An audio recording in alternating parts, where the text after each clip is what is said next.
sometimes it can be difficult to know which hypothesis test to use.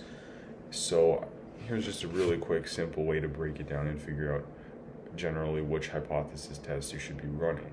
So um, if you have just a single sample, which means that you're comparing a sample to often a statistic like a population mean or something like that. When you have one sample, the best test to use is a one-tailed t-test. When you have two samples being compared against each other, so rather than comparing a sample to a mean or some statistic like that, you are comparing a sample to another sample.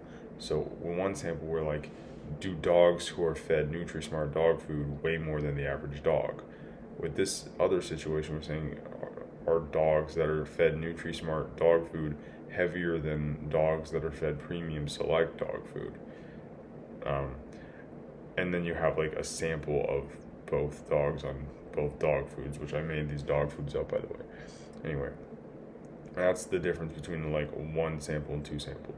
When you have two samples, generally you're going to want to use a two-tailed t-test. And when you have three or more samples, you want to use an ANOVA test.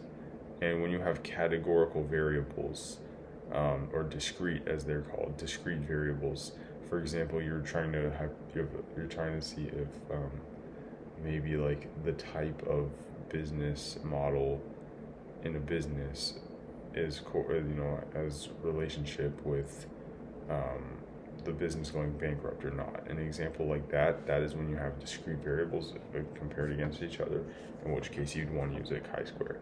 Now I know I really kind of did oversimplify that a little bit in terms of like the testing methods to use, but this is just a really simple, easy way to look at it.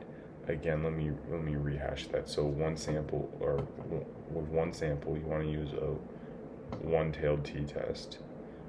With two samples, you want to use a two-tailed t-test.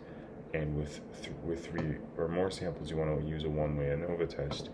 And when you have discrete variables compared against each other, and there is no numerical values in the data, you want to use a chi-square test.